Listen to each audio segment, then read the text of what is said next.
नमस्कार दोस्तों, उत्तर प्रदेश पेपर की 25 फटाफट बड़ी खबरों में आपका स्वागत है। कमेंट बॉक्स में अपने ज़िले का नाम ज़रूर बताइएगा मित्रों, ताकि अगली वीडियो में आपके ज़िले से संबंधित प्रमुख खबर को शामिल कर सकूं।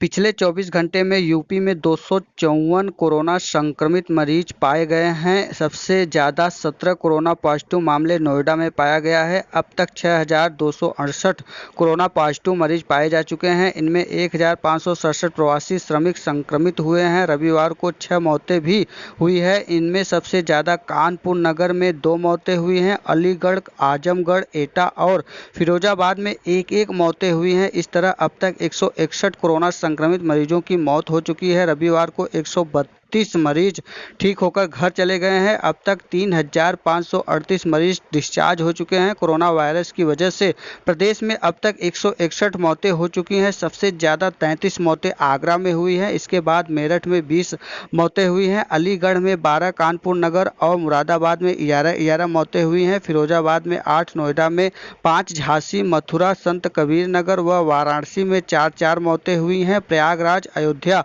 गोरखपुर, एटा और बस्ती में 3 मौतें हो चुकी हैं। गाजियाबाद, लखनऊ, जौनपुर, प्रतापगढ़, जालौन, मैनपुरी, बिजनौर, आजमगढ़ और बुलंदशहर में 2 मौतें हुई हैं।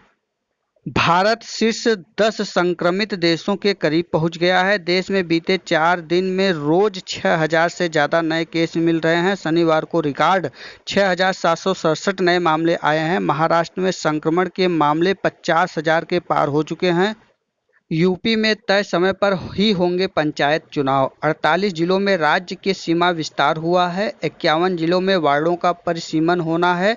26 दिसंबर तक है मौजूदा पंचायतों का कार्यकाल। लॉकडाउन में ढील बढ़ने के साथ ही अब उत्तर प्रदेश में त्रिस्तरीय पंचायत चुनाव अपने निर्धारित समय पर ही कराने की तैयारी की जा रही है। अगर आने वाले महीने में स्थिति बिगड़ती नहीं हुई तो कोरोना संकट से उपजे हालात में फिलहाल प्रदेश सरकार पंचायती कार्यक्रम बढ़ाने की फिराक में नहीं है। राज्य ने पंचायत राज मंत्री चौधरी भूपेंद्र सिंह ने हिंदुस्तान से खास बातचीत में कुछ ऐसे ही संकेत दिए हैं। बकौल श्री चौधरी, मुझे नहीं लगता कि पंचायत का कार्यकाल बढ़ाने की कोई ज़रूरत पड़ेगी। चुनाव की तैयारियों के बावजूद उन्होंने कहा कि पिछले 5 वर्षों के उत्तर प्रदेश की करीब 1,000 ग्राम सभाओं का शहरी क्षेत्रों में विलय हुआ है। राज्य के 48 जिले सीमा विस्तार प्रदेश प्रस्तावित हुए हैं। उसमें उत्तरी क्षेत्र के परिसीमन होना, जो कि आंशिक रूप से पंचायत में शामिल हुए हैं। मुरादाबाद, संभल और गोंडा में 2015 के चुनाव में परिसीमन नहीं हो सका था। इन कुल मिलाकर 51 जिलों में नए सिरे से वार्डों का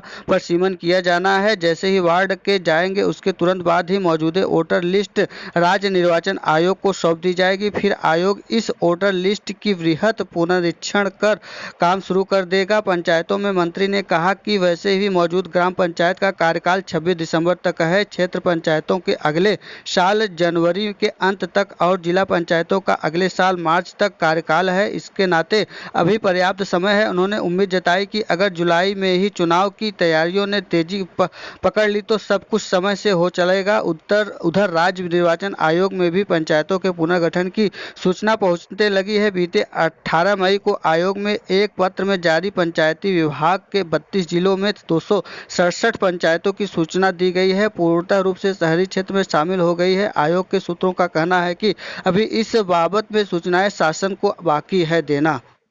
यूपी में प्रवासी रोजगार आयोग बनेगा। ऐलान, मुख्यमंत्री बोले प्रवासियों को देंगे आर्थिक सामाजिक सुरक्षा। बिना अनुमति प्रदेश के श्रमिक बाहर नहीं ले जा सकेंगे दूसरे राज्य। अब कोई भी राज्य सरकार यूपी की अनुमति के बगैर किसी कामगार को नहीं ले जा सकती है। जिस तरह कुछ राज्यों में हमारे श्रमिकों को दुर्गति हुई है, उसके चलते अब हम यह कदम उठाने जा रहे हैं। यूपी आने वाले सभी प्रवासी श्रमिकों को कामगारों की आर्थिक और सामाजिक सुरक्षा दी जाएगी। मुख्यमंत्री ने निर्देश दिए कि कामगारों व श्रमिकों को राज्य स्तर पर बीमे का लाभ देने की व्यवस्था की जाए। इससे उनका जीवन सुरक्षित हो सके। जैसी परियोजना तैयार किया जाए जिससे उन्होंने जांच पूर्ति मिल जा सके। सीएम ने प्रदेशवासियों को ईद की बधाई दी है। मुख्यमंत्री योगी आदित्यनाथ ने सभी प्रदेशवासियों को ईद की बधाई देते हुए जिला प्रशासन को सहयोग करने की निर्देश दिया है। मुख्यमंत्री योगी आदित्यनाथ ने निर्देश दिए हैं कि सभी विभाग प्रधानमंत्री द्वारा घोषित 20 लाख करोड़ रुपए के आर्थिक पैकेज के तहत कार्य योजना बनाकर अविलंब लागू करें। प्रत्येक कामगार श्रमिक को राशन किट, राशन कार्ड और होम क्वारंटीन के दौरान 1000 रुपये का भरण पोषण भत्ता भी उपलब्ध कराया जाए। मुख्यमंत्री के टीम 11 की बैठक में कहा कि प्रवासी श्रमिकों को कृषि विभाग तथा दुग्ध समिति में बड़े पैमाने पर रोजगार उपलब्ध कराया जा सकता है। मुख्यमंत्री ने कहा कि 20 लाख करोड़ रुपए के आर्थिक पैकेज के तहत आवास निर्माण के लिए केंद्र सरकार को प्रस्ताव भेजे जाएं। उन्होंने इस पैकेज के किराए का मकान देने की योजना भी शामिल इसमें किया गया है। उन्होंने कहा कि सीएम आर्थिक पैकेज के तहत उत्तर प्रदेश को पूरा लाभ मिलेगा, इसके लिए कार्य योजना बनाई जाए। इसी बीच अपर मुख्य सचिव गृह अवनीश अवस्थी ने बताया कि रविवार को 1113 श्रमिक स्पेशल ट्रेन से आ गए हैं। कई और ट्रेनों से आने की सहमति जताई गई है। कुल 1321 ट्रेनों में से 18 लाख प्रवासी यूपी आएंगे। हरियाणा, राजस्थान, मध्य प्रदेश, उत्तराखंड के बसों से भी 2.43 लाख लोग आएंगे।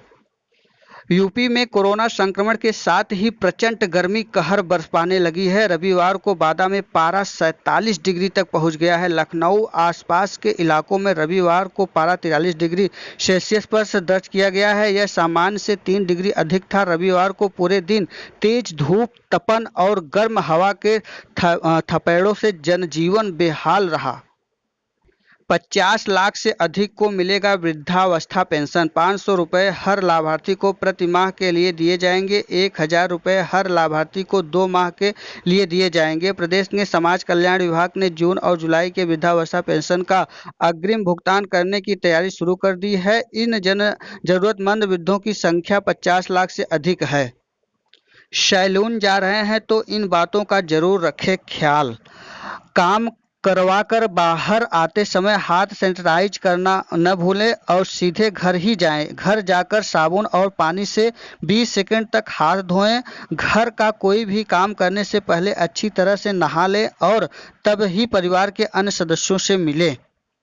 गाजीपुर जिला कारागार में पॉस्को एक्ट में निरुद्ध 2 बंदी शनिवार रात जेल से फरार हो गए। रात में गिनती के 2 बंदी कम होने पर जेल में हड़कंप मच गया। रविवार को दिन भर चले सर्च ऑपरेशन के बाद देर शाम उन्हें खानपुर के गोमती नदी पुल के पास से गिरफ्तार कर लिया गया है। खानपुर के गोपालपुर के विकास यादव और हिमांशु यादव को छेड़खानी के मामले में पुलिस ने गिरफ्तार किया था। गुरुवार को दोनों को पेशी के बाद जिला जेल में निरुद्ध किया गया था।